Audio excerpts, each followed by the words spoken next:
All right. We are live. Welcome to MediActivism Hackcamp presentations. After 3 days of intense exchanges, we have come to the end of this European Hackcamp with 5 different prototypes in 5 different tables. This European Hackcamp, this MediActivism European Hackcamp, as its own name says, is part of MediActivism, which is a 3-year project that supports citizens across Europe who are reclaiming the right to the city through creative media productions. And its main goal is to create debate and conversation in the local and European public spheres. And this goal of creating conversation was addressed through different activities throughout the project. One of them was a local hack camp that took place in 5 different cities of Europe.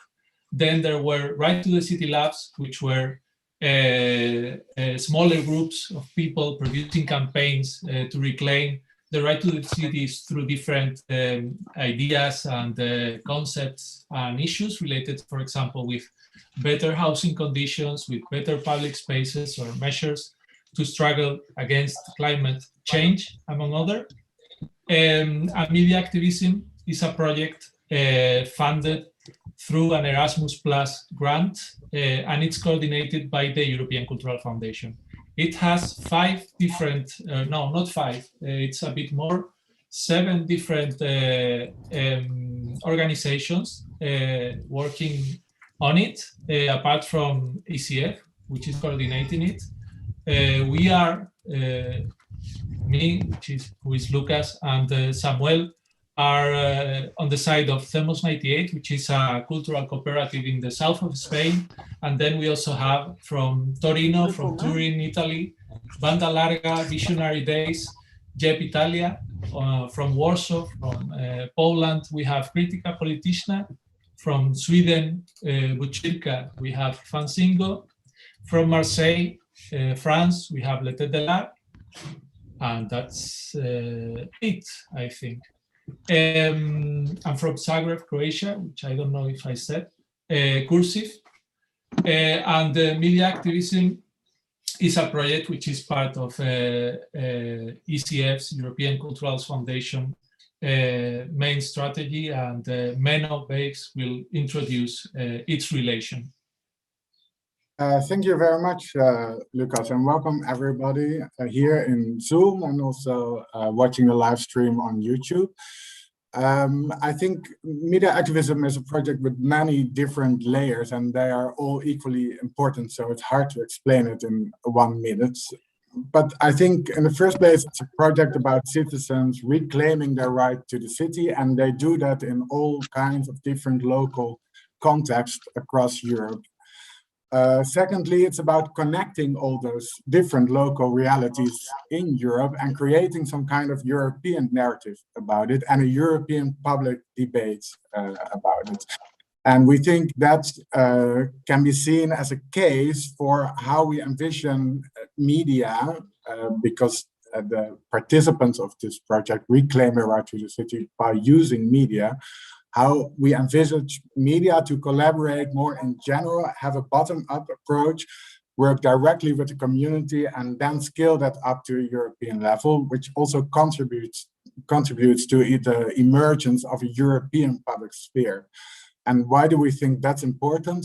Well, first of all, the media in Europe is either very nationally organized, and people get kind of stuck in national filter bubbles, and they don't that doesn't contribute to understanding and trust for someone who lives in another country and deals with a media that brings perspectives in a completely different way than someone who lives somewhere else. Secondly, media is not so inclusive usually, and it often represents the voices of the ones who are already in power. And by working with this community media that are really close to the ground, working in a certain neighborhood with an extremely diverse group of people, we make media on a European level that speaks both to the center and the periphery. And then I'm not speaking just in geographical terms, but also center and periphery in terms of how power is concentrated. And thirdly, we envision media in Europe based on public values, which means that the media should support the European public sphere, which is a crucial ingredient for democracy. And especially social media, but also more traditional media, have a business model that is totally focused on getting clicks and making profit, which is not helpful for fostering an actual public debate and creating a space where a shared European interest can be discussed.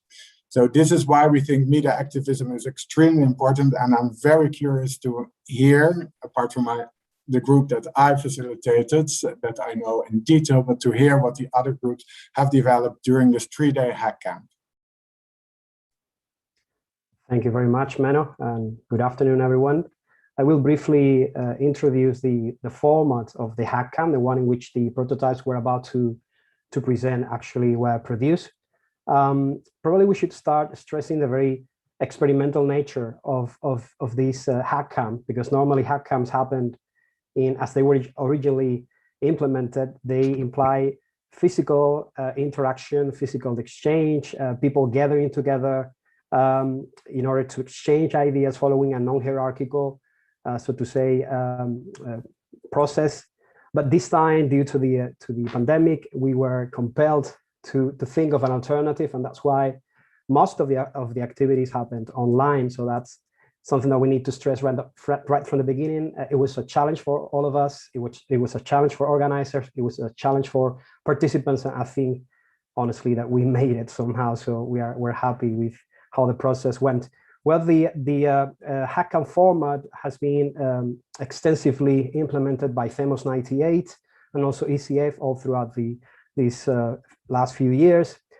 Basically, this time we wanted participants to discuss together online, virtually, and discuss on the topic of the right to the city, according to kind of an updated approach to the concept of the right to the city. So we preset 5 different tables. 40 plus participants were invited to join. We tried to meet our usual standards in terms of inclusivity, diversity, etc., and that's something we need to evaluate more carefully, probably.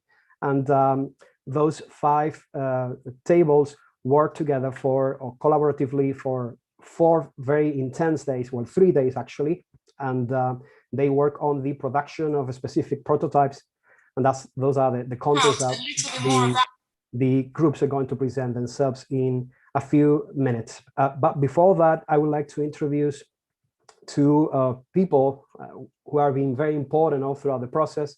I'm talking here about Paula and Kaja, who have been the visual reporters of the Hackcamp. They have basically jumped from one table to another, from one Zoom room to another, in order to basically exchange and co-create with Hackcamp participants on the contents of the prototypes. They have aided in the production of the eventual production of the prototypes, as they will be displayed for us and explained to us today by participants. So Kaja and Paula, it's all yours. Thank you. Thank you, hi. Thank you, hi. So yeah, we have, first of all, thank you very much for having us. And we are super happy about the whole process.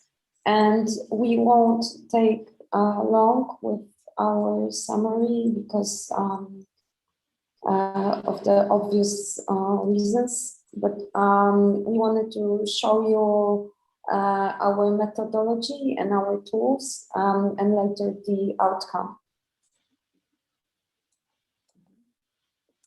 Yes, so we had the sort of task of the visual reporting, as it was said, and as we are doing it online, of course, it didn't, we needed to make some sort of structure for that. So the initial idea of ours was to use open source tools to like gather all the visuals and translate like the process of all the groups. And I will share my screen just directly so you could have a look. So we actually at the end mainly used icograms, which is a website that enables to build like this worlds, illustrations and cities and so on. So we used it actually in a more imaginative manner. So as all the groups were working on Miro, another website, where they were basically like brainstorming or like doing graphs and everything. Like the basic note taking was actually done by groups, since they needed to order their work anyway. So we were basically using that, and that was quite interesting. So we were in contact with groups, but at the end, like a lot of information were taken directly from the graphs and all the materials that were gathered by the groups on that website, and translated by us like into this general landscapes for each group. And the idea to use the open source was basically to make it more democratic and like reproducible as a process. So we are very open to share the process with BinFru, and also just like to work in a digital realm in order to like later pass it on in many different ways, like as JPEGs or PDFs and so on, and to different media. So that's like the main thing we have established, and maybe we can move. Yeah, I think I'm gonna share the screen with the outcomes. Can you guys see my screen? I'm never really sure. So it's basically what we established is that we've used the images that mostly Paula designed in the icograms software, using the more or less abstract terms that we found on Miro. So all the situations that were, or even questions, or both questions and diagnoses actually that were found on Miro, we put into the worlds in icograms. Then we found an open source typeface, which is also important that it's free and open source. It's called Inter. This is the typography, and we use it to build a layout with one typography, so that they all look alike, like one system. And these are the covers basically for the whole process of all the tables. Then we dug in deeper into the meretorics that we found on Miro. So here's the solar methodology, attuned water offline. That's one example of like a few versions that we will produce afterwards, because as you probably understand, we didn't have much time to metabolize all the data. So we mostly came up with solutions and with examples of the possible solutions. And also we used the pictures that, the images that were constantly uploaded to Miro. And for some reason, they came out very archetypal, like they are mostly like archetypes of basic urban imaginary. So it's interesting that even without commentary, they have their quality. So this is the solarpunk. Maybe I can just add that the images are, I think most of the images are coming from the walks that people were doing during the workshops. So there was this part when all the groups went for a walk. So this is also like an interesting component, that they are actually coming from a physical space that people were in. Yeah. Sorry. And we had this interesting conclusion that whatever happens on Miro, like commentaries that people put or like pieces of text that are in process, we just took quick screenshots of them and sometimes just put them randomly on layout so they like mimic the whole atmosphere of the process, like super intense, super quick decisions and visual associations without being like super precise. So here is an example of the screenshot. Here are some more examples of the text. We can also easily put them into a PDF format so that they can be copied and pasted.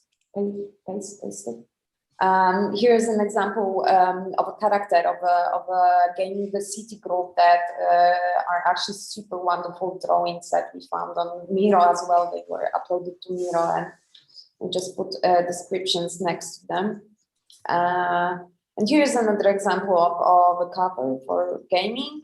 The gaming group liked the Hitchcockish quality of the birds that are just flying over the city. So it's like a multi-layered situation with some quality of danger into it, like dystopian atmosphere. And also we used some pictures and juxtaposed them with the illustrations. So it also have this multi-layered quality to it, and we like the effect because sometimes the pictures are utopian, while the photos are like more dystopian, and the illustrations are utopian. So there's also this possibility to just contrast these two qualities. And we also had this idea to put like certain words taken from Miro just straight onto the layouts, and like some of them are in contrast, but it's also like an allusion to the visual communication nowadays, where everything is like files are being transmitted constantly, and it's like people sharing stories on Instagram and other people just taking screenshots and resharing. It's like a constant layering of information and informational stash. Here is the collaborative journalism group with this super easy take on the image that they had on Miro. And here's a illustration that Paula made with a group of journalists working on the verge of something. So it also has this like a small allusion to many processes happening in European Union right now, and also with the simpler illustration like taken straight from the Miro board. And here are the terms that this group used. And here is a layout with a piece of text, also taken from Miro. And here's the soundscapes of Europe group that actually had we did it today before the meeting, so it was a quick process of putting their pictures on the layout that we had prepared before. And we've uploaded all the pictures on the Google Drive actually, but I think we will come up afterwards with some solution of just uploading them somewhere where everyone can easily access them. Yeah. So this is, we will definitely share all the files. Yeah. So just not to take too much long time because everyone needs a voice today. So, but just thank you so much. It was Paula is the best colleague in being a visual both reporter, and it was a super nice time we've had. So thank you. Okay, thank you very much. Yes, thank you so much. Thanks a lot, Paula and Kajo, for a great work. So without much delay, let's start now with the presentations of the different prototypes produced by the different tables. Table number 1, it's Caring the City or Caring City table we wanted to explore basically this framework of the caring city that has been introduced by mainly by feminist urbanism over the last few years. And we wanted to basically delve deeper into the concept to see what were, so to say, some of the political outcomes, social outcomes of this framework. And we wanted to visualize the results. So let's see what this group managed to produce. So it's all yours. Thank you. Hello, Samuel. I'm Tony, facilitator of Table 1, the Caring City map. First of all, I want to thank all the participants on the Caring City map table. Elena, Majid, Natalia, Nicolas, and Samuel from Marseille, sorry. Guillermo also from Madrid, like me, and especially Claudia Delso, who is going to help me with the presentation later on.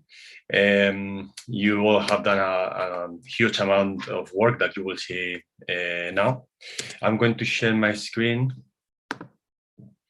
to show you the first output. Can you see it? Well, the first one, well, we were a little bit concerned on how to produce something experiential like a map is.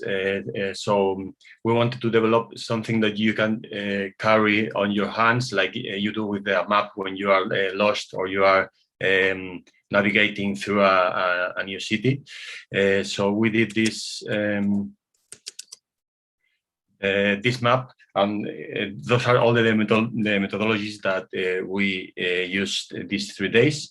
We started with some warnings: take care of caring, taking consideration that every input will be 80% universal but 20% contextual, so you have to have diversity in mind.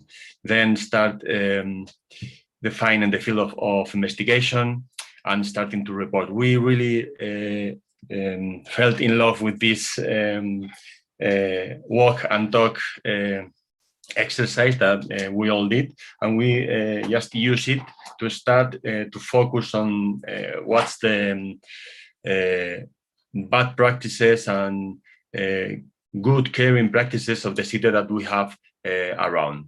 So first point was reporting, then start with the feedback, discussion, and clusterizing the ideas, and start to build in this system with a lot of feedback that could be clusterizing bad practices that you have around, good practices that neutralize those, and the tools that you can apply. We, at the end of the process, we have to test it by doing a storyboard. So if you can create a persona and you can put it in the, sorry,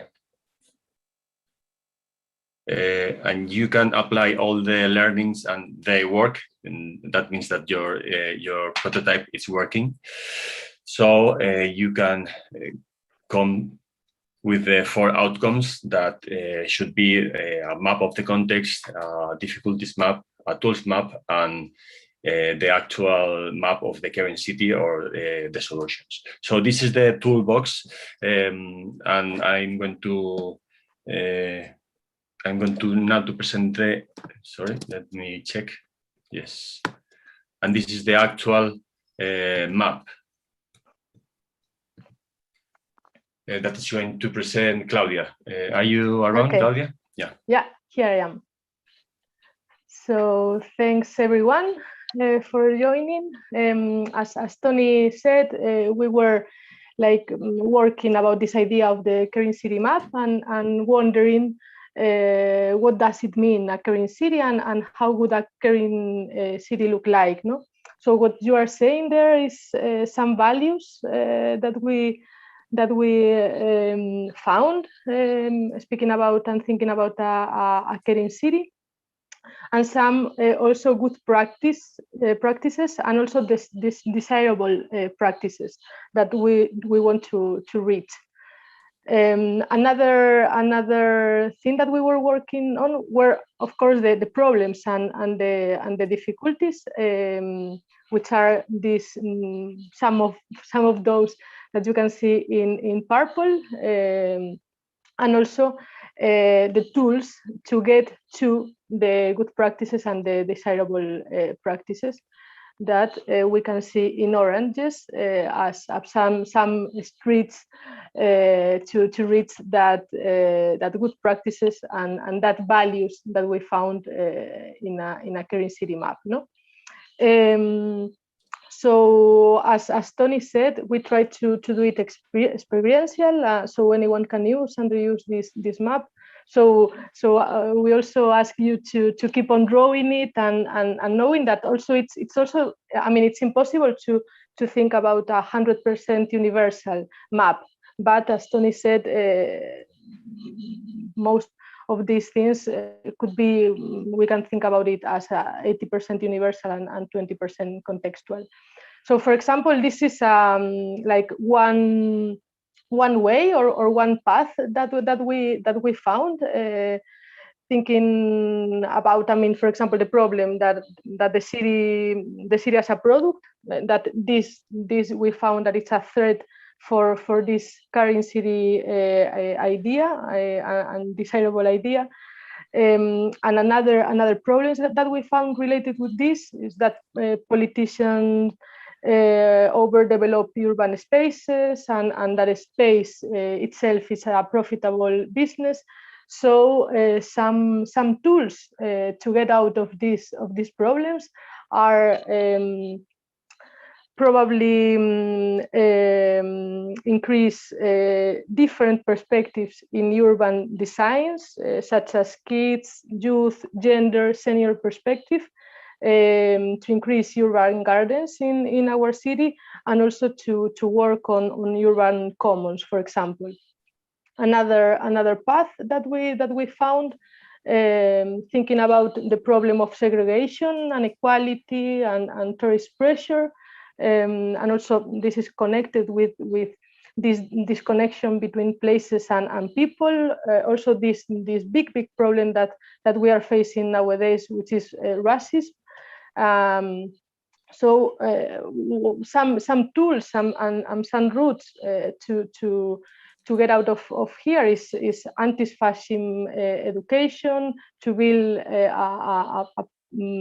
our own city narrative, storytelling and changing perspective that are inclusive and include different diversity perspective, diverse cultural approach, and solidarity and empathy as a tool.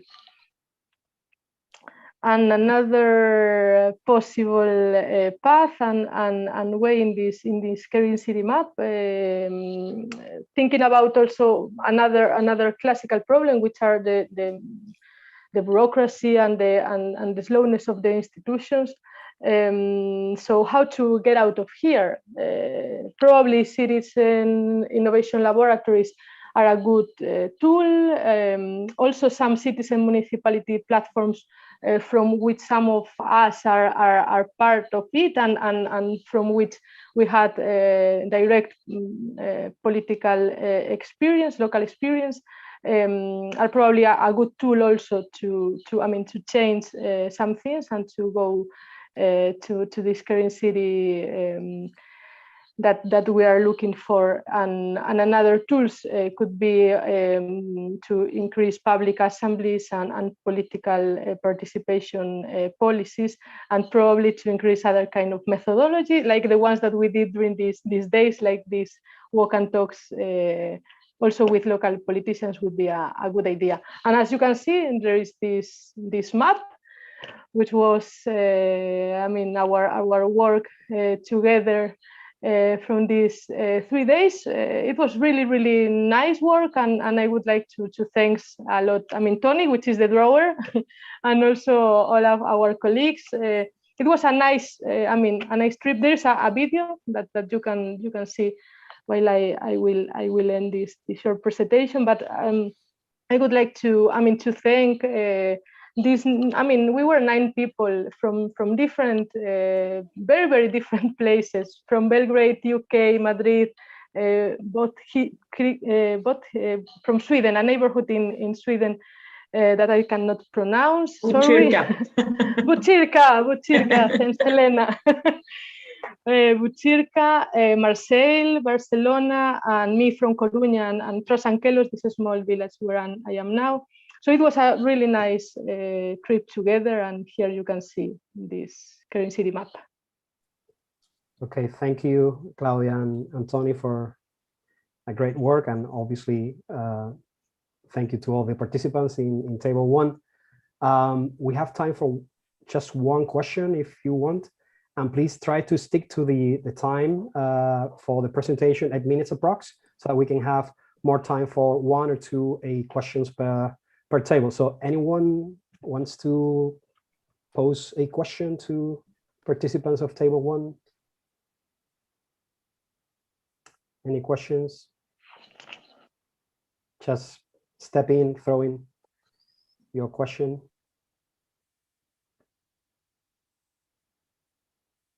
There's a comment in the YouTube streaming in which we can read Grande Claudia Delso.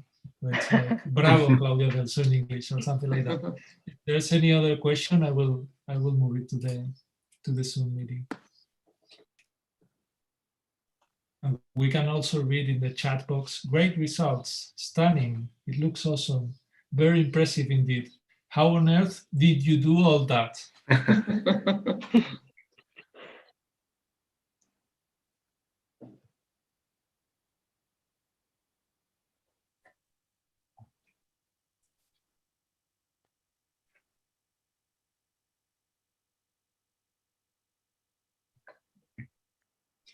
You can listen the landscape, the sound landscape of Europe while it's reproducing the video.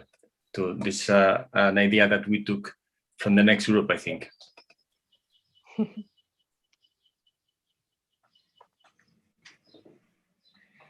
Should we go then for the next table? Can you stop share? Thank you, Tony. Thank you so much for this presentation. It was great. It was amazing. The amount of work and the relevance of the comments that you made there. Thank you so much. The second table, solarpunk methodologies, is going to be presented now. For those of you who haven't come across the term solarpunk, this is a subgenre of science fiction that envisions how the future might look if humanity succeeds in solving contemporary challenges with an emphasis on sustainability problems such as climate change or pollution. And it somehow provided a fruitful framework for designing emerging and utopian futures in formal and non-formal educational contexts.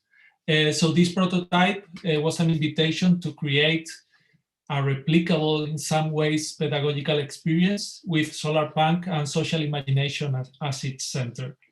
Please go ahead. Who is presenting the second table? You can see there's a screen shared there.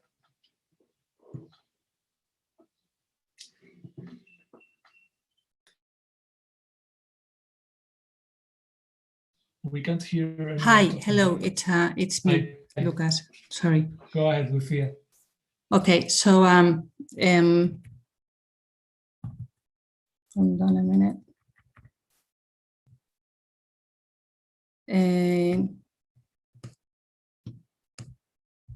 Trying to get the thing to the very beginning. Right, so just as Lucas was mentioning, solarpunk, we had as a task, we had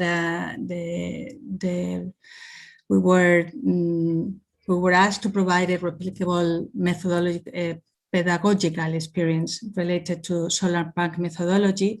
And in fact, after seeing the presentation from table 1, this is probably a very good complementary outlook because it provides a very experiential approach to the structural caring of the city from the map. So what we took from solarpunk, that as Lucas just mentioned, in a way, what we took from the principle that of this movement and this methodology that started around the beginning of 2000 was some sort of rejection of dystopian pessimism. We have moved into a world where actually the possibility of seeing the end of the world is easier than perceiving some sort of way out to a positive outcome. So we wanted to provide an optimistic view, an optimistic way of thinking what the future might be. So we did start constructing some communal vision between, and in fact, what the whole process of these 3 days Hackcamp was. It was very much that. It was a very much of an engaging process to provide a positive and optimistic way to see the future in the context of climate pessimism. So we created some instructions, an actual procedure that you guys will have access to, and our colleagues from the visual thinking, the visual element has already provided some snapshots. But we thought that right now, given that we have little time, we're just going to explain the methodological pillars in a way. So the aim was to engage in doing simple and everyday things in a very conscious way. And we focus precisely on doing that, on carrying the city and carrying the city with us. The name of our proposal is called, of our pedagogical proposal is called the Attune Walker. And we propose this sort of approach as a way of situating ourselves in the context, and through conversation, through brainstorming, through respectful listening to each other, we managed to develop a different sort of sensitivity that it was communal to the whole group. We also propose as a way to engage in this at this level, to do some collective reading of fragments on particular topics, and the idea is walking as a way of attuning, a way of getting synchronized, a way of finding communalities. And one of the other main principles is to work in resignifying objects, on providing different meanings to things that are close to us but can be transported to other contexts and provided different significations.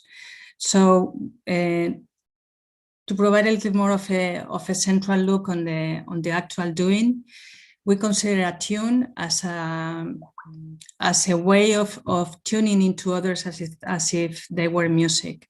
So in a way, we were looking for the same frequency. We are anchoring other people's concerns and searching for harmony.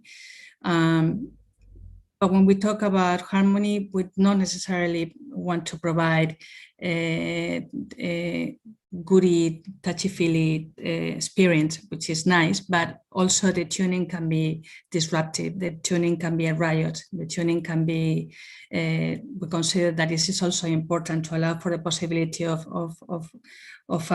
communal, creating a communal shout. And we also consider a very important element to think about attunement as an alternative to empathy. It's not about seeing or feeling how the others are like, but it's about being with the other, creating a different communal space. And again, collective reading of fragments, of essays, of news, of poems, of novels can provide this space. We also thought that the concept of walker, becoming a walker, apart from the resonance to dystopian, post-living creatures, the walker is understood as an active creator of a space. It's the person inserted in the space, and it's the allowance of touching, of inhabiting and locating the body within the experience, within the space, and also considering how the footprints that we all leave, it's a record of our passing that is also providing a route for somebody else to read. And it helps in situating ourselves through the different objects that we can collect in our walk.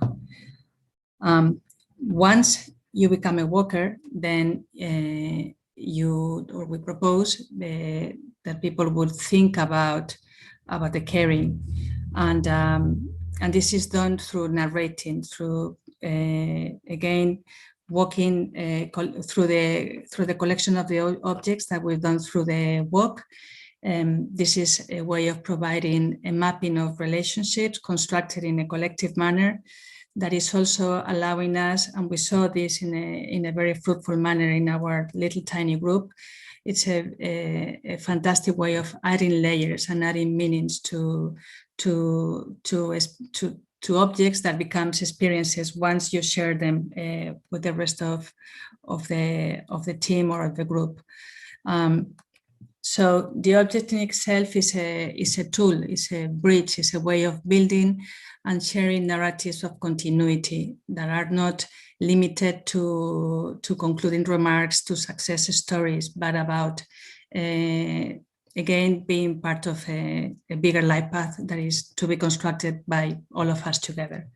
So once you are, the last stage of it all was to make a composition with the object and share it among the rest of the teams. And this was our final composition.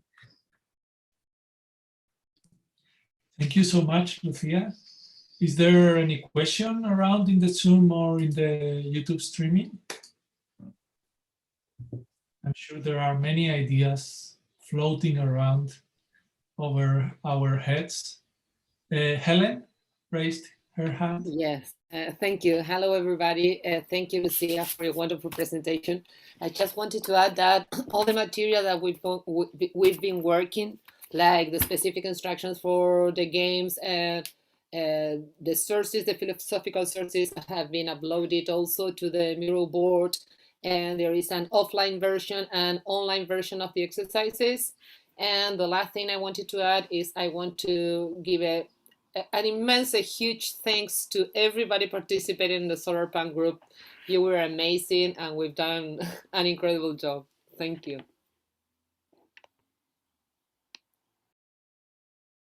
Thank you so much. As the solarpunk table involved starting thinking of human beings out of the very core of existence, my cat joined us, and I don't know if you can see him there, but he was listening for the presentation the whole time.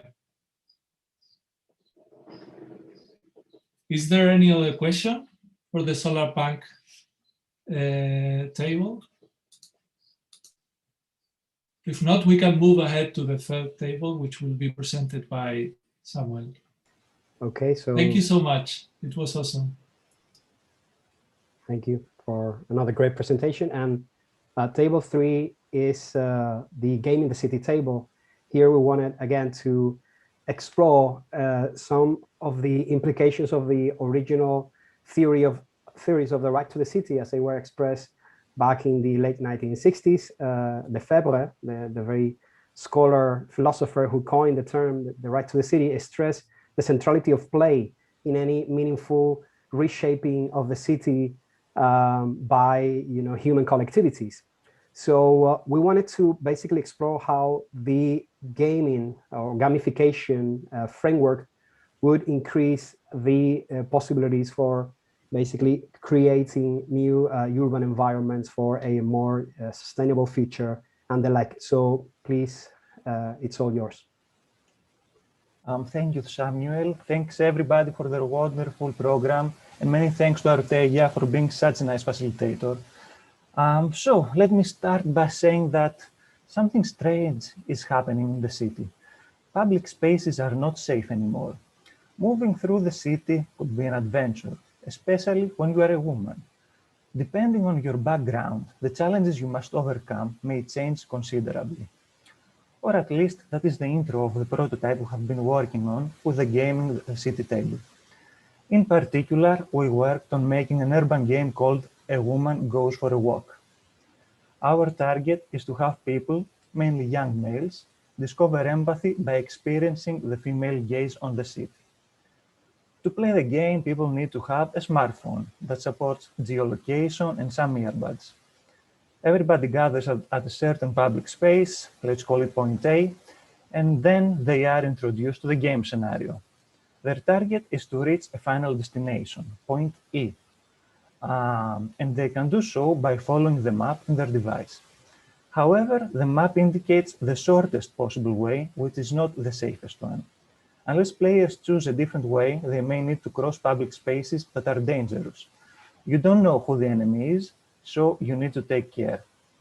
Throughout the journey, players have to make choices that will have them take detours, thus making the process last longer. After they get the brief at point A, a safe public place such as a square, they start moving. In their way, they reach point B, some kind of interesting or neglected place, such as an archaeological site, an industrial building, etc. And there they are presented with a task that they must fulfill by reading a pop-up window activated by the geolocation app. It would say something like, read the story and memory hidden inside and guard it safely throughout your journey. Then they have to rush to the point C, some kind of public building, a school, a post office, something like this, for instance, in a certain amount of time, or else something bad will happen. On their way to point D, they need to watch out, as always, and to be careful and check their backs.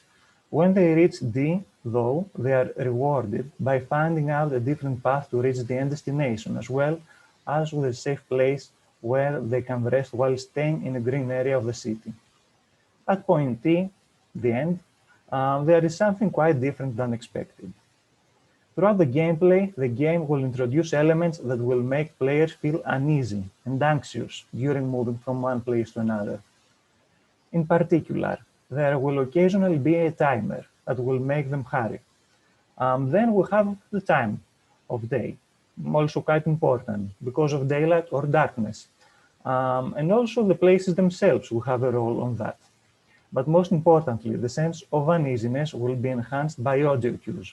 Every now and then, they will listen to a discrete sound of a heartbeat that will get louder on occasion, so as to raise tension. Also, depending on the direction they take, they may listen to things that will hurt them and make you scared. There is constantly a strange, annoying sound that permeates the place. In general, the goal of the game is to reach the final destination and get the answer to the rumor why this is happening. Alina, would you like to take it? Yes, thank you, Nikos. And the players will be able to choose between different kinds of characters. All characters are women of different ages and different life situations.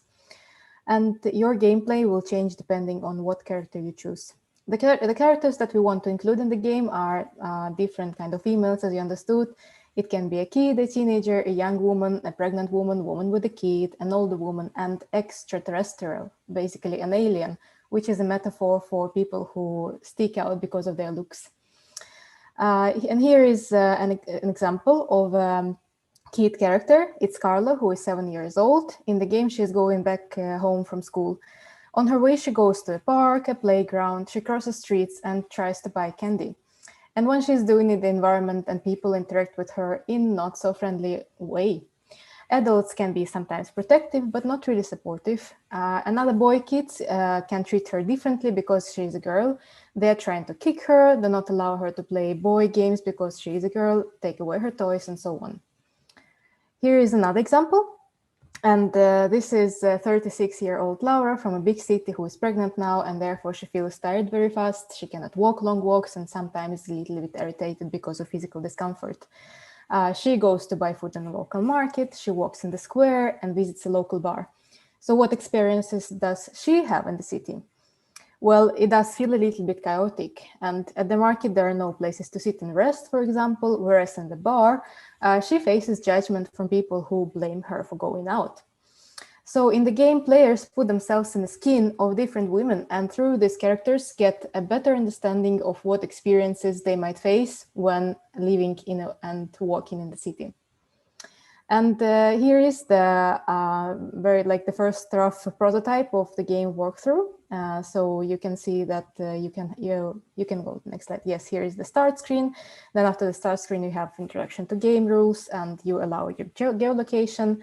After that, you have an overview of all characters. You can read about the characters and you can choose one, and then you start the game and get background info.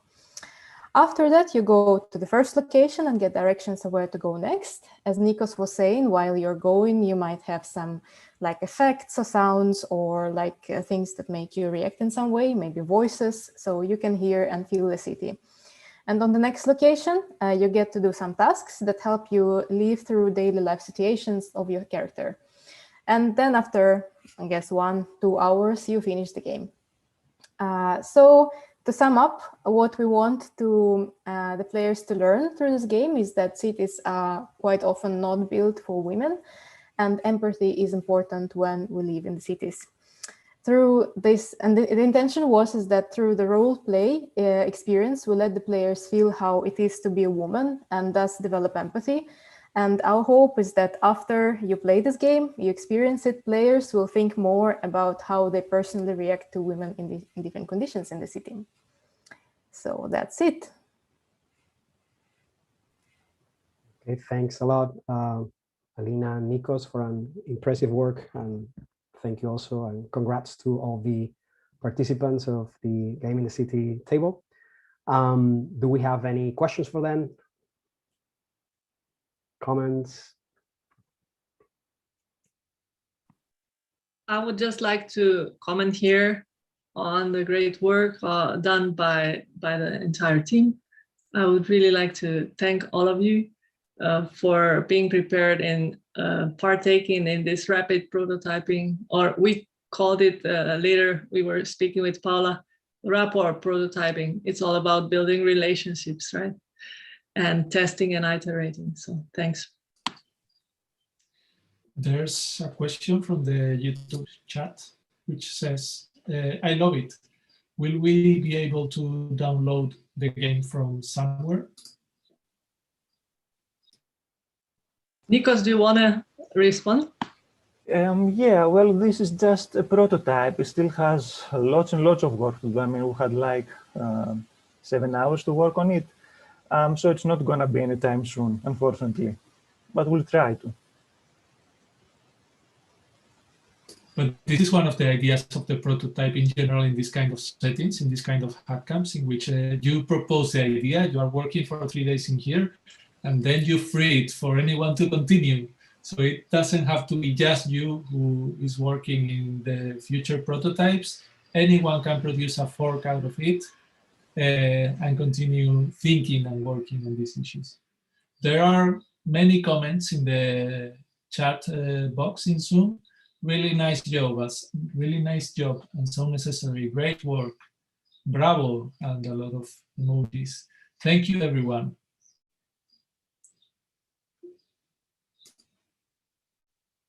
So there's another comment saying in the YouTube chat box, prototyping is building relationships. It's a quote from Tella, and Felipe González Gil is saying, I love that, Tella.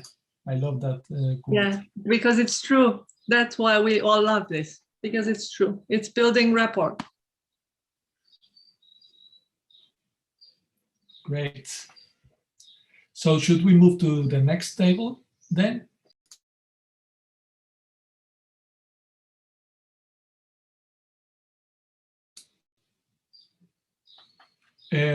Shall I just go? We were going to present briefly the collaborative journalism table, which is a process that European cultural foundations and other agents have been working on for a long time. Start thinking how to go out of the newsroom and how to start collaborating in different ways in the journalism sphere. So please go ahead, Menno. Go ahead. I want to interrupt. Thank you very much, Lucas, and also thank you very much for organizing this great event, to you and to the whole team of Zemus 98. I had a very nice experience at my virtual table with a great group of people from all across Europe with a great experience. We had Daniel Kopp.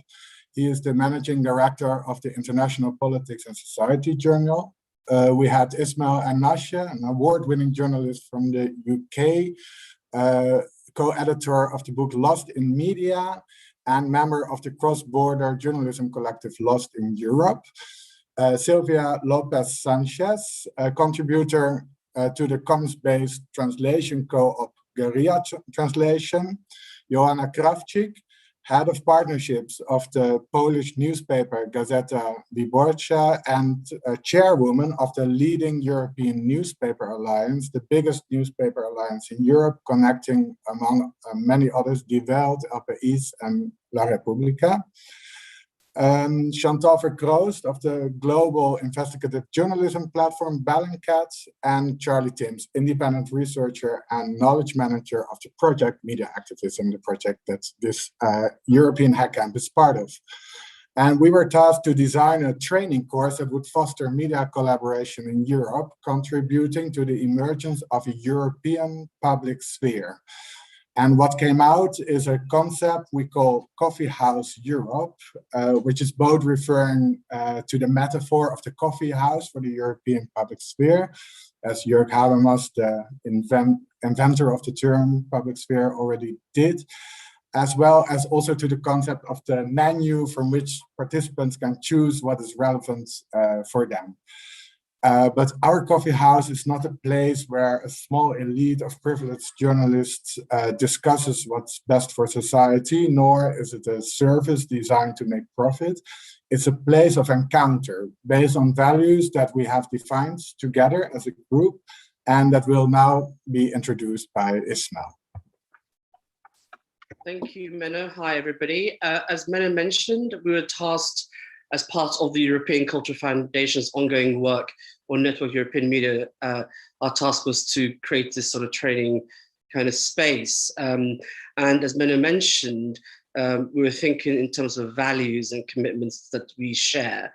And some of the things that were mentioned in a very lively and interesting discussions we've had over the last few days were that we all committed, of course, to a democratic, open, and inclusive space in Europe. And that would be the starting point. But to go a bit deeper into that, we also felt that a media space that we would create through this training and by bringing people together cross-border in Europe had to be free from external interference. And we asserted our commitment to the freedom of the press and felt that there ought to be a firewall between journalists, media, and funders. And of course, on top of that, the values that are so critical in this time that we're living in the context of Black Lives Matter, the feminist movement, all the other things that are happening across Europe, we felt we had to have an explicit commitment to anti-racism, a commitment to ethics-based journalism that truly is diverse, because often much of these initiatives in Europe, the commitment to diversity is really a gimmick. And usually it pays lip service response to these urgent questions that Europe is facing. And in that context, we felt it was really important to step back and think as Europe as a moving space, not as a space only through the prism of the European Union institutions, that Europe is much wider than that. And we ought to look at the periphery. We ought to look in the Balkans to Turkey and elsewhere. We also looked at how to do this and in terms of this values-based approach. And one of them was to do unlearning, in particular at the organizational level, which is leaving your privilege and assumptions at the door, because not all of us have the same access to the public sphere. And we know that across Europe, wherever you are, that access to the media is dependent upon your particularism of race, gender, and so on and so forth. And therefore, if we were to create this media space, then we need to really be very mindful of that. Also reframing how the media space is constructed, by whom and for who. And working in a way which is collaborative, where the periphery and the center are both in a dynamic alliance. So this is really about decentering this media space, because the trouble is that it's overly occupied by news media, legacy media from places like London, where I am, and Western Europe. And for example, we don't hear enough from Eastern European countries and so on, or even from minority languages in Europe. And also we had to ask, who is missing in this room? Are we the right group to actually do this, indeed, across this hack camp? I think it's really important to ask those questions. And those questions might be uncomfortable questions, but you have to ask them. And finally, coming to how to do this, we felt there were a number of ways that we could realize these values. And one of them is in the working methodology in terms of designing a process, which was participatory and inclusive. One way to do this we felt could be a peer-to-peer support, sort of co-creation and organizing. And we felt in that space, recruitment was really key, because we wanted to target marginalized groups in the media. And we're also very aware of the shapes and sizes that Europe comes in. And we really need to be mindful of that. And now I'll pass on to Sylvia. Thanks, Ismail. So the first step for this kind of space that we want to enable for a group of media makers to find ways to collaborate and to exchange maybe experiences, and to provide a space for training and for peer-to-peer training, we would start with an open call. So we would try to make a call that is inclusive and that reaches a wide audience, taking into account everything that Ismail just said. So we would want, because the next step would be to then get these people together, and hopefully physically this time. So, but we want the group to be diverse. We were discussing at length how we could make it as diverse as possible, because we want a group that is engaging, that we can engage in, and that can be a fertile ground for discussion. So in order for the call to be truly open, we decided it needed to be radically inclusive. And in the line of what Ismail was saying, we decided that it was crucial that we put power dynamics on the table. So we decided who to target, taking this into account, taking also into account that we need a careful and targeted approach, so we can explicitly target marginalized groups. And even though already the question on how we can define who belongs to a marginalized groups or where marginalized groups are isn't tricky, but we need to be asking these questions. And then we need to at least put it explicitly and make it one of the core objectives when we, or whoever does it, design the call. And we also made it a point that in order for it to be inclusive in Europe, it needs to be multilingual. So the process would be launched in several languages.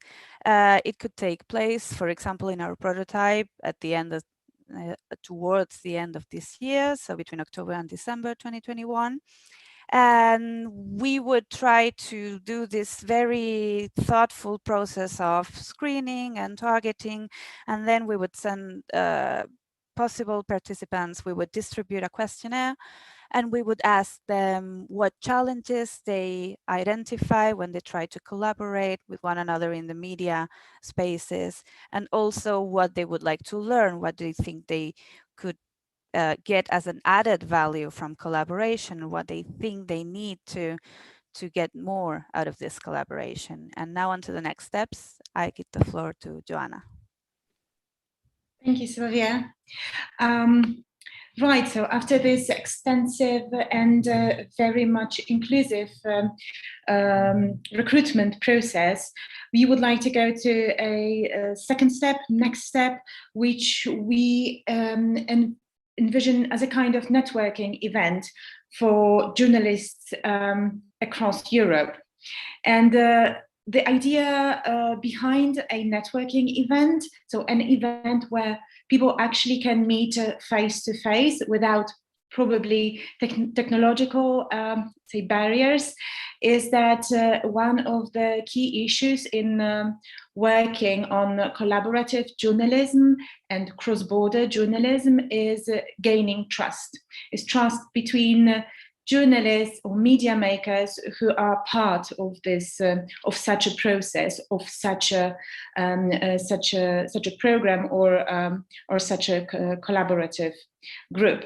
And trust is a tricky issue. It's difficult to gain trust when we don't see each other and don't have possibility or safe space to exchange our opinions, attitudes, and approaches. Therefore, such a networking event, a space where people will have possibility to present themselves to others, to present like already accomplished works, things they are proud of, but also things that were their failures.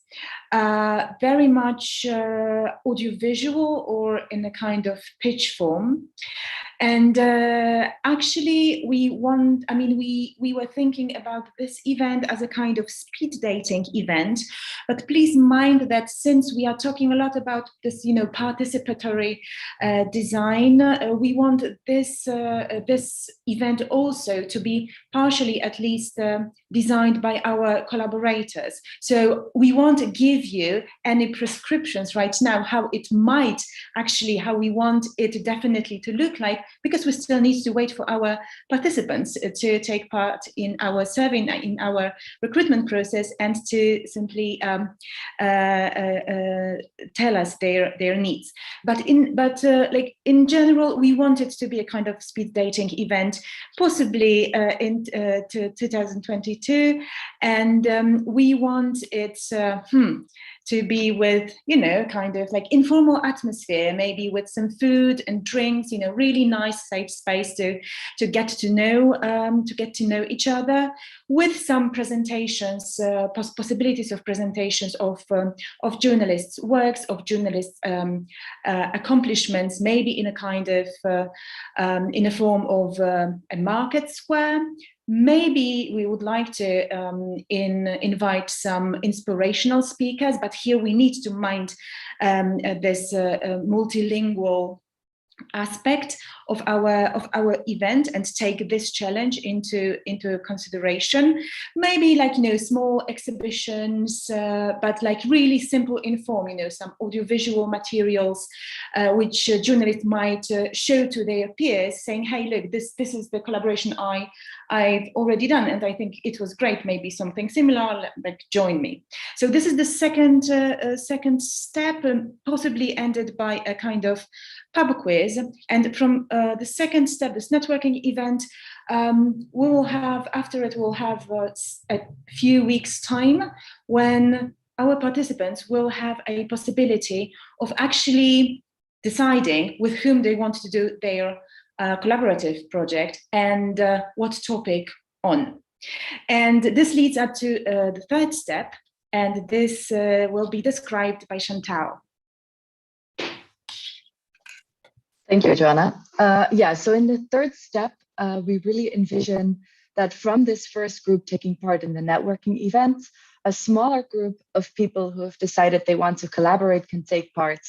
And this event is really aimed at giving them the necessary skills to do so, because we want to invite these journalists to think about what are the added values that they see in journalism and also in collaborative journalism, and what are the barriers they currently perceive. So based upon these barriers and added values, we want to organize sessions that are relevant for them and that will help them to collaborate with each other and engage in collaborative projects. Of course, we have some thoughts already about what these barriers and added values can be. So we've talked about skill sharing, peer-to-peer, access to data, access to a larger publishing network. We've talked about sessions around ethical reporting or how to fund your journalism. We've talked about diversity in the newsroom and also steps that you can engage in towards collaborative journalism. All of these sessions that we see as valuable, but of course, like we said, we don't want to be prescriptive in this process, and we want this knowledge to come from the journalists from the first networking event themselves. Now, there's a final step to this, for which I'd like to give the floor to Charlie, if he's still with us.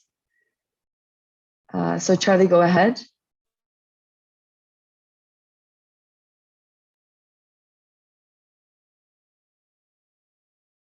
A bit about the outcomes and the impact that would come from this training course.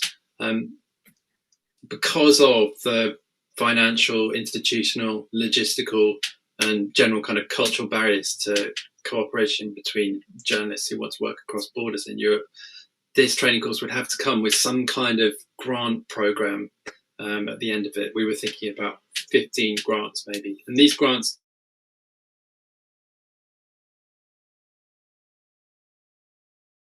So this is a surprise, right? Charlie, we can't hear him right now. I don't know. No, we can't hear him. We just see him. Cross-border international journalism, it's a journalistic inquiry. They could be about, they could be for supporting the kind of infrastructure needed to support cross-border international journalism in Europe. Or like maybe they could just be focused on, you know, more explicitly on travel of some kind. But yeah, I guess it's important to say that, you know, we kind of want this training course to be a bit like, you know, a sort of challenger brand, a training course that explicitly helps journalists, but also in the way that it does that, and the way that it's framed, and the way that it talks about itself, it's saying and expressing something about kind of the importance of cross-border journalism in Europe. And so we might have to come up with some kind of way of framing these grants, maybe as some kind of a challenge which has to be completed within a certain time frame, or maybe it's linked to travel and going to a certain number of places as a part of having the grant, or maybe there's some kind of media partnership that kind of helps to build like it to a climax that kind of makes it all add up to more than the sum of its parts. Right. Thank you very much. Are there any questions?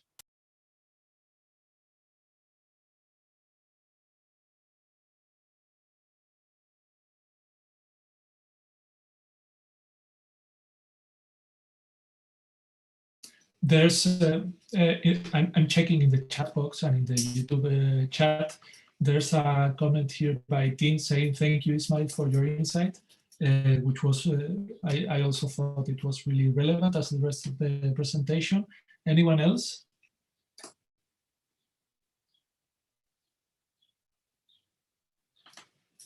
So we are all invited to this physical meeting that you shared with us, right? Yes, it will take place as soon as possible, as soon as we found the money to fund it. That's great. In-person speed dating sounds like something we could look forward to, right? Yeah, the whole of Europe will be jumping on it because it's the first in-person meeting on the continent in more than a year. Yes, we are expecting exactly. I love it. I really like that idea. Okay, thank you so much for the presentation. Samuel, you take on now on. Okay, last but not least, we have the Soundscapes of Europe table. Here, what we wanted to basically explore the possibilities of sound in an era in which, according to some cultural critics, we are kind of experiencing kind of the golden age of sound. But our approach was basically based on an attempt to use sound as a way to convey the accented nature of lifestyles and life in general in Europe. By accented, here we're following in the footsteps of, you know, people like Hamid Nafisi, who stress this idea of accented as the only way to convey the very heterogeneous nature of life in the continent in terms of multiple accents, religions, races, etc., etc. So let's see what the outcome of the table is. Thank you.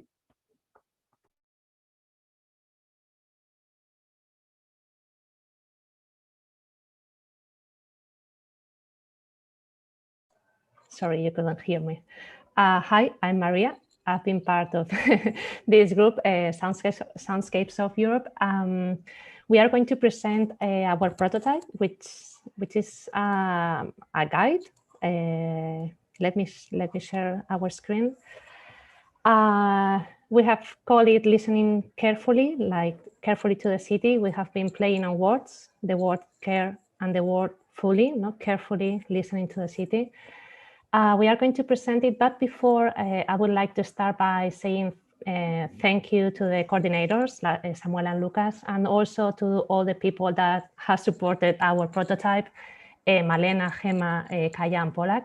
Thank you very much also for your work. And also before going into the prototype, I will also present the people that we have been working in our table. We have been a group of 9 people coming from different areas, artists, researchers, educators, musicians, and also people coming from the cultural management and from different places also. And let me read the names. Probably I will do it bad, but I will try. Alexander Bach from France, Tim Dosic from Croatia, Diana Filimon from Romania, Angeles Huerta from Spain, Edka Yarun from Poland, Zoe Mikhailova from Poland too, Lorenzo Rica from Italy, Íñigo Sánchez from Spain, and Maria Andueza from Spain too. So thank you for your active listening, and I will give our pass into Íñigo. We'll start explaining the prototype. Thanks, Maria, and good afternoon, everyone. I'm just going to be very, very short and very brief, and I'm just going to explain the rationale behind our prototype. And as Samuel said in the presentation, I mean, our general aim at the beginning, I mean, when we met for the first time, was to create a prototype to engage sonically with current struggles of European citizenship in its full diversity. But as we just kind of start brainstorming about the topic, we decided to narrow the scope and focus of our work, and also thinking about a concept that is, I think, it cross-cuts all the tables, or most of the tables that they've been working at this Hackcamp, which is this notion of the caring city and what listening with care, or carefully, as Maria said before, implies. No, so one of the main challenges we had actually was how we define, I mean, what a caring city is. No, and in this sense, I think the presentation of Table 1 was very, very interesting, and there's some issues that resonate what we were discussing. No, and we were just trying to find notions of concepts or words that kind of convey this idea of care in the city, you know, like safety, mutual support, visibility, audibility, community care, diversity, inclusivity, respect, proximity, tolerance, etc. You know, we could just keep on adding words to this list. So the main questions that we ask, or that serve as our point of departure for this prototype, were how can we define what a caring city is in terms of sound, and how it might or how it should sound like, no? Or is it possible to imagine and create caring sonic environments in which to feel safe, cared for, and included in urban spaces that are becoming more segregated, unequal, and homogeneous? And I think these are some of the concerns that also our colleagues from Table 1 saw as very, very in a very, very graphic way. No? So we decided that to create a toolkit that provides a series of instruments to rethink the city and the urban spaces from a care perspective through the use of sound and listening practices. So the idea is just to propose some exercises to attune, and this is another concept that appeared in Table 2, which is, I think, is very interesting, because I think we were, all the participants in this Hackcamp, very attuned to these questions. No, so how to attune with the diversity of sonic ecosystems that coexist in the city. No. So we believe that by listening with care, or by listening carefully to our immediate surroundings, the idea is just to make different forms of inhabiting relating to or experiencing the city audible. No? And this idea of audibility also was a very important concept for our prototype. No? So some of the questions more kind of specific that drive our thinking and our designing were, for example, have you ever stopped to think about how a dog listens to the streets she walks along? Or what about a tourist and a visually impaired, deaf or deafblind person? How can we reconcile the right to rest with the right to party noisy nighttime listeners, for example, no? Or who has the right to speak out and who is silences in the public space, no? So now I'm going to give the floor to Edka, who is going to explain the why and for whom this toolkit, which I think are two very important questions also. Thank you, Inigo. Thank you, Maria. Thank you, all of you, for listening. I will speak maybe from the point of someone who experienced being silenced. And now in Poland, since 2016, we are constantly on the streets protesting. So this question of biopolitic and domination of the public space sonically is very, very present and arised. When constructing this toolkit, when asking why we should construct it, actually answering to it, we had a little bit of hesitation because we had the feeling maybe they are already a lot of toolkits like this, but maybe it's also not true because there are a lot of traditional schools of sonic ecologies that are traditional and very anthropocentric and very, very much putting the man in the center. And we were trying, as Inigo mentioned, maybe to shift our self-identification to someone else. And actually, in the first day, Maria, our facilitator, she proposed the exercise to go for the walk and listen as someone else. And this brings us this common ground, the experience. And this raised the question, maybe we have never listened really. And this shifting of identification, it can be a real beginning of the process of listening. Why all this matter? Because we all are concerned to create an environment in which places and atmospheres embrace the needs of different genders, age groups, different species also, different sensibilities, and it's important to practice openness and make everyone and everything audible. In the sense, listening carefully to our everyday environment with its harmonies and dissonances can help us to build a common ground for resistance, for understanding, and for cooperation.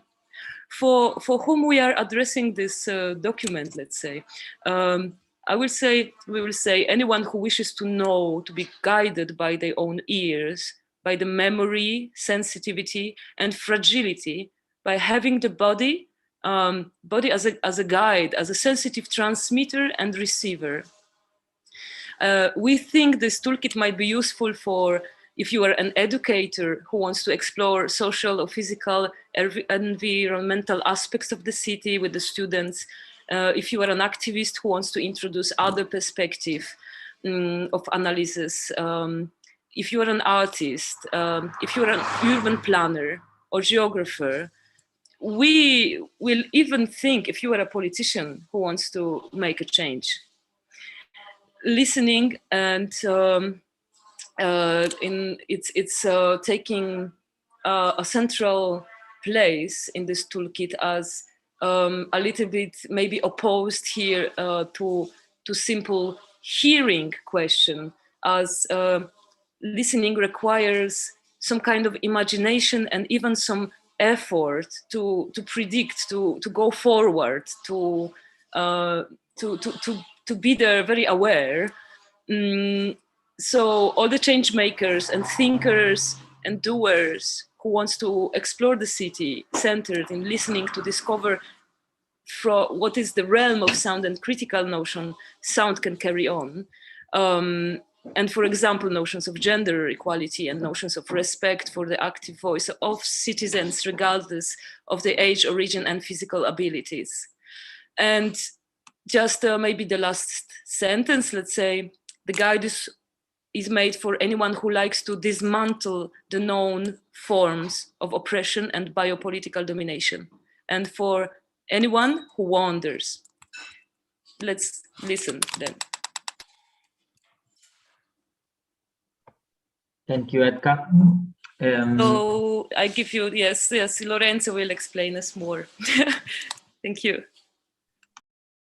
Yes, we can go through some kind of examples from the toolkit that we realized.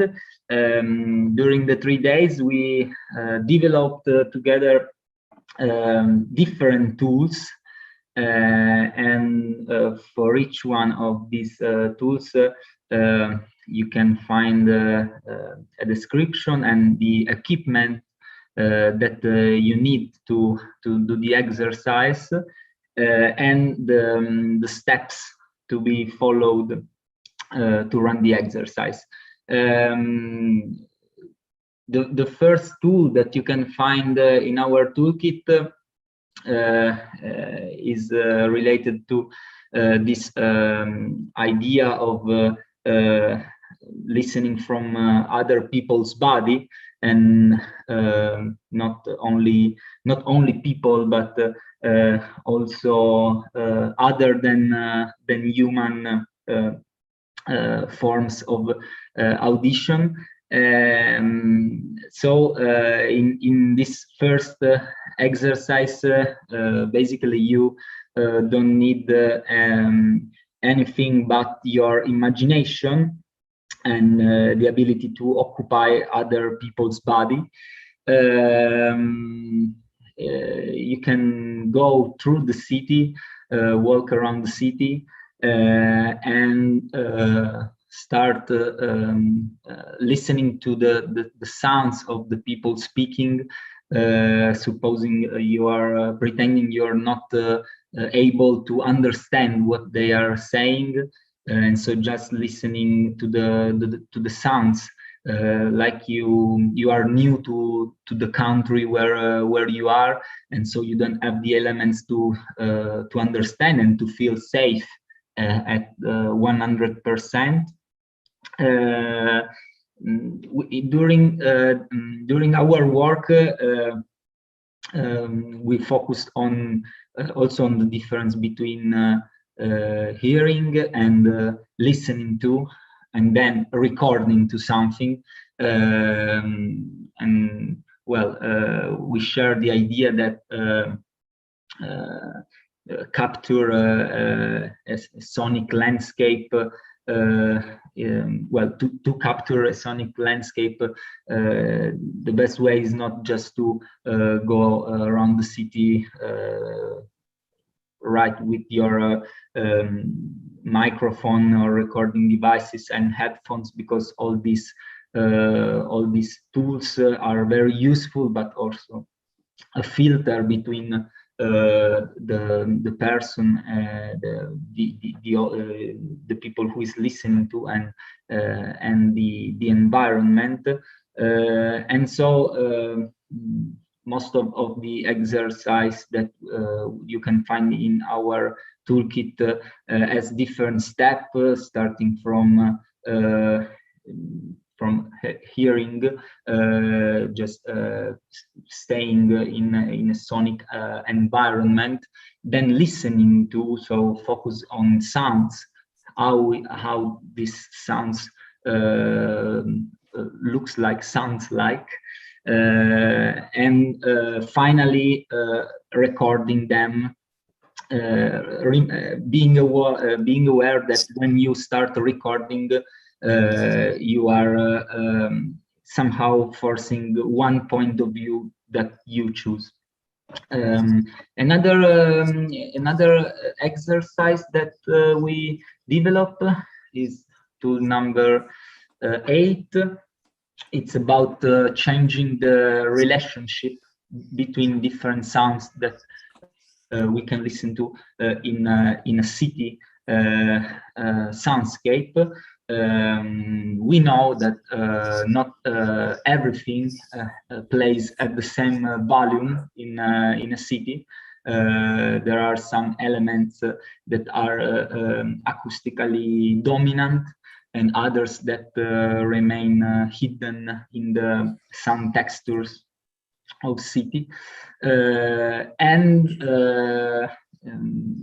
We asked ourselves also if there is a relationship between volume relations, volume ratio, and power relations.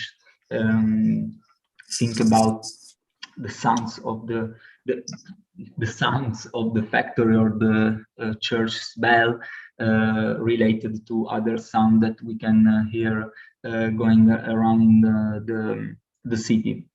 To do this exercise, you will need also a recording device, and you have to go around the city and think about what you are listening to.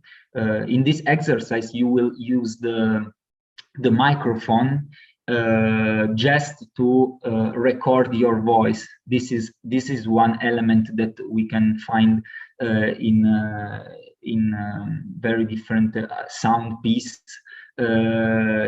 Also, you can find some references in the toolkit that we developed, so you can check other projects, artists that were inspiring us in our work. So going back to our exercise, we are in the street, and we are focusing now on which sounds are louder and which ones are softer. And we describe it using our microphone to collect our thoughts. Then we can act in this exercise. We can act. As we say, in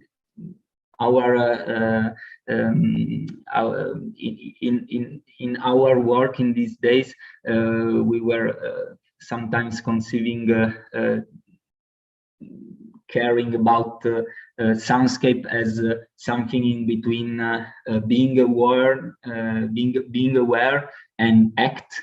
But in this case, you have to act, because in this exercise we ask you to try to change this relationship, and so use your body and your ears to change the loudness relationship between sounds. So what happens if you get close to the source of a softer sound? Are you able to make this soft sound louder if you move and if you hide from dominant sound, turning away or closing your ear with your hands? So these are just a couple of examples. You can go through. Please, in the next days, take a moment to trying some of the exercise that we propose you. And if you have any question about listen carefully to the city, please ask. Thank you, Lorenzo. As you may all imagine, we're not meeting the deadlines, and we are very poorly managing the time of the presentations, but I mean, it makes sense. We have worked so hard over the last few days that we all want our time to, to explain in detail what we've been doing. So that's great. And let me express my, utter admiration for what you've done. This is such a beautiful prototype, and it connects so nicely, so smoothly with ideas like slow media and the caring image, which are starting to be kind of common ground within film studies and the like. So there's one question, at least for you guys, on the chat box on the YouTube, is from the Planea, the network of schools and arts practices, and they say, we love it. Do you think this guy could be activated in schools? Yes, definitely. Yes, in fact, we were thinking that we were considering that these tools, you can put it in practice with many different people. Now, and we have been discussing here in the Hackcamp this idea of inclusivity, thinking not only in our age, but thinking in the others. So we have been thinking that you can do this very easily with kids, with old people, and with people that understand your language and that don't understand your language. So of course, I think that it's possible to work with it in the school. And also give us feedback, please. Excellent. So I think it's time for the final wrap up. So if you want to proceed, Lucas. Yes, thank you so much for all these amazing presentations, for this hard work that you have been doing for 3 days. For us, it has been a gift as organizers of this event and facilitators to see the energy, the kindness, the generosity that you have put into a digital event. And I'm saying digital event because we know this has been challenging, and this has been commented throughout the 3 days, that it would be so much nicer to be here in Seville these days. It was rainy, I have to say, yesterday. So if you had been here, we would have been probably under some roof. But anyhow, it would have been way nicer to be together. And we really appreciate the effort that you made. While Samuel and I were talking the other day, I was trying to find out the feelings that I had going through my library and looking for books. And then I found, I think, the proper words for the feelings that we had facilitating this meeting. And I found them in this book, which is called Radical Happiness, Moments of Collective Joy, written by a feminist researcher called Lynn Segal from the UK. And she was saying, quote, the more peaceful joy that I find easiest to describe and understand, and therefore what I keep returning to, is when we are most fully absorbed or lost in something clearly bigger than ourselves, free for a while from a self-monitoring that disciplines our daily lives. I think we found a way to create a parenthesis somehow in our daily lives, and we got to understand somehow, even in a digital meeting, what Lynn Segal and Adrian Rich called radical joy, which was a term to describe the joy that she sometimes saw flowing around her when people shared a sense of true participation in society, usually in celebration of what they had achieved or might soon realize. These days we were talking about the right to the city. We were discussing about many different contexts, but we somehow were able, even in a digital meeting, to create a common ground for many different experiences related with many different needs that we have in many different cities. And that was somehow beautiful. So thank you so much for your participation. For the audience that we still have, who have been there for 1 hour and a half, so we have to thank them somehow for resisting. We will share the different materials that were produced during these 3 days in an open software, so you can use it, replicate it, hack it, whatever you want, in MediActivism.eu, which is the official website of the project. You can also find updates in Right to the City, in Twitter and Instagram. This was the European Hackcamp Media Activism. I hope you had a great time. And next time we will meet physically in this meeting that our collaborative journalism table was sharing. Thank you so much.